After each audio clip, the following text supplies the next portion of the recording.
안녕하세요. 변호사 박변호사 박주연 변호사입니다.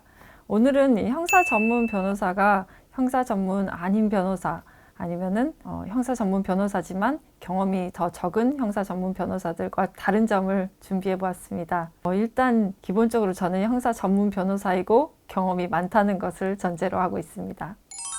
일단은 전문 분야를 등록을 하려면 3년 동안 30건 이상의 그 분야 사건을 수임을 해야 됩니다. 그래서 3년 동안 형사사건 30건 이상을 해야 형사 전문 변호사 전문 분야로 대한변호사협회에 등록을 할 수 있습니다. 그리고 실질적인 형사 분야에서 경험에 따라서 차이가 많이 나게 됩니다. 경찰 조사 시에 경험이 부족한 변호사보다는 경험이 많은 변호사가 더 수사관이 무슨 질문을 할지 예상을 할 수 있고, 또 앞으로 어떤 것이 쟁점이 될 것인지, 그리고 수사관이 하는 질문에 대해서도 어떤 점 때문에 이런 질문을 하는지 알 수가 있어서 의뢰인에게 그런 방향으로 진술을 할 수 있게끔 도와줄 수가 있습니다. 수사 참여 경험도 많지만 또 형사 재판 경험도 많다 보면은 재판에서도 변호인이 의뢰인에게 어떤 방향으로 나가야 될지, 인정을 해야 될지 부인을 해야 할지 아니면은 법리 다툼을 해야 될지를 조언을 해줄 수가 있습니다.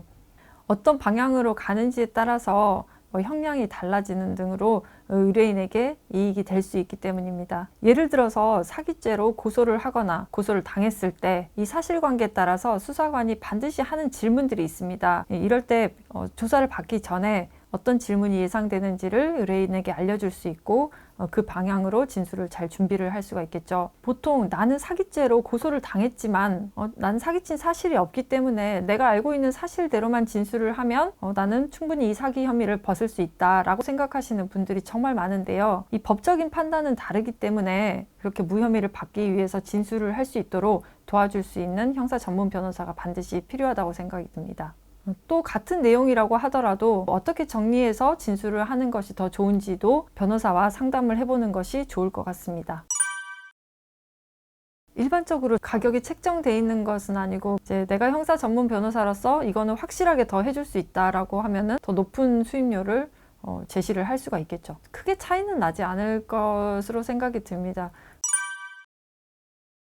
의뢰인이 상담을 하면서 본인이 느끼는 신뢰감이 다르지 않을까 생각이 듭니다. 말로 표현을 할 수는 없겠지만 상담을 해보면은 어떤 변호사는 추상적으로만 얘기를 하고 어떤 변호사는 구체적으로 이런 부분 쟁점을 짚어서 얘기하는 경우가 있겠고, 그래서 더 신뢰감이 가는 변호사가 더 전문적이라고 느껴질 수는 있겠죠.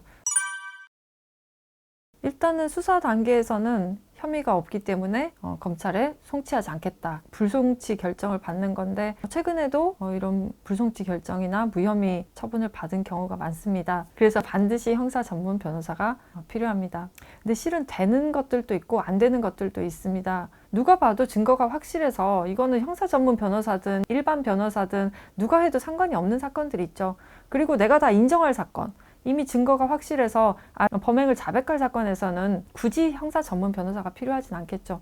애매한 것들이 반드시 변호사가 필요한 경우들이죠.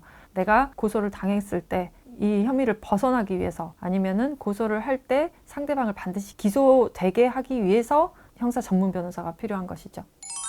막상 경찰서에 출석을 해서 진술을 하다 보면은 당황해서 나도 모르게 불리한 진술들을 하는 경우가 있습니다. 내가 사실대로만 진술하면 된다라는 생각으로 모든 사실을 다 진술을 했다가는 더 불리해지는 경우들이 있습니다. 이런 불리한 진술을 하지 않기 위해서는 진술을 하기 전에 형사 분야에서 경험이 많은 형사 전문 변호사와 상담을 해보는 것이 좋겠습니다. 그럼 다음 영상에서 뵙겠습니다. 감사합니다.